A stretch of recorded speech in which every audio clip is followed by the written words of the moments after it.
Este domingo hay en Argentina elecciones legislativas. Se renueva la mitad de la Cámara de Diputados y una tercera parte del Senado. Lo que pretende el kirchnerismo, el grupo político de la presidenta Cristina Fernández, que se está recuperando de la operación en el cráneo, es llegar a 48 escaños en el Senado y a 172 en la Cámara de Diputados. Según las encuestas, eso es muy difícil.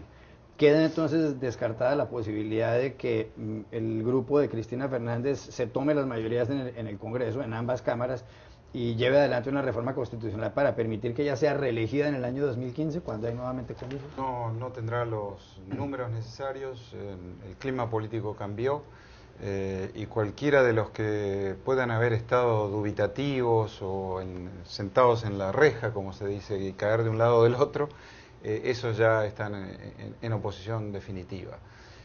Lo que está en juego y que puede no ser menos traumático es la sucesión de Cristina Kirchner dentro del grupo kirchnerista específicamente. Y ahí se va a disputar fervientemente y va a ser una mini guerra civil dentro de ese campo político. Por el otro lado, habrá que ver cuál es la diferencia de la derrota, porque eso va en muchos sentidos a determinar las características de la política en los próximos 2 años. Y cómo se reacomoda este actor siempre presente, que es el peronismo, el centro de gravedad del sistema político, que es el peronismo, y en qué dirección van. Ya algunos han dicho, bueno, en dirección del que gane, como siempre ha sido el peronismo, este partido político cuya ideología es el poder y ninguna otra. Porque los que fueron menemistas luego fueron dualdistas, y los que fueron dualdistas luego fueron kirchneristas, y los que ahora son kirchneristas y que son todos los anteriores serán otra cosa, probablemente masistas, que es este joven alcalde del conurbano de Buenos Aires, que emerge como un líder.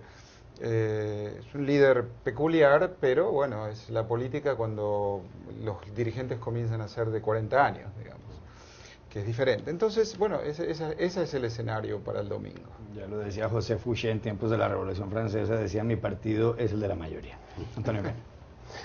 No, el escenario político en Argentina siempre es esta confusión que ha tratado de aclarar el profesor Chamiz con gran acierto, pero sin completar la gran pregunta que se hacen, creo, los que no conocemos tanto la situación argentina de cara a estas elecciones, que es, esto es un movimiento, se va a mover a la derecha o a la izquierda dentro del peronismo. Una posible victoria de Massa desplaza a Kirchner, o Kirchner tiene capacidad de conciliarse con Massa.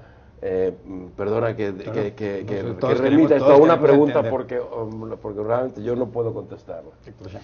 Lo que pasa es que izquierda o derecha son posiciones retóricas, y lo han sido en el gobierno de los Kirchner también, muy de izquierda en algunas cosas y muy de derecha en la libertad de prensa y en otros temas, aún de derechos humanos, ¿no? El actual comandante en jefe del ejército, promovido desde el Ejecutivo, aparece en el informe Nunca Más de violadores a los derechos humanos, pero es funcional al poder. Entonces ahí ya han sido menos de izquierda y más de centro derecha. Entonces esas son posiciones que muchas veces son retóricas, especialmente en el peronismo, y no quieren decir demasiado.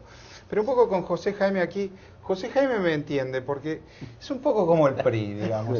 Es esto que, bueno, lo bueno que ha sucedido en la Argentina, ahí lo ha hecho el peronismo en muchos sentidos, lo malo también. Y es no es tampoco el partido hegemónico, porque ha perdido, y el PRI ha perdido 2 sexenios, y bueno, y ahí está de vuelta el PRI ahora con sus viejas mañas también. Y el peronismo es algo parecido. Pero una victoria de Massa, y digamos sobre todo si es una victoria contundente, una victoria holgada, ¿significa un cambio realmente del escenario político? Puede significar, y ojalá signifique, al menos en términos de la civilidad política, al menos que haya una dirigencia capaz de escuchar, capaz de no descalificar al que piensa diferente, capaz de compartir el poder con las instituciones que están allí para ser compartidas, con el legislativo, darle independencia al Poder Judicial, dejar de intimidar a los periodistas, y bueno, tener va a haber una necesidad de ajuste macroeconómico, porque el gobierno le va a dejar el desastre al que sigue en 2 años, y eso va a requerir enormes acuerdos. Es una noticia ¿feliz o infeliz para Cristina Fernández de Kirchner si Massa gana? Esa es la gran pregunta. Si Massa gana ampliamente. Infeliz. Ok. Muy bien.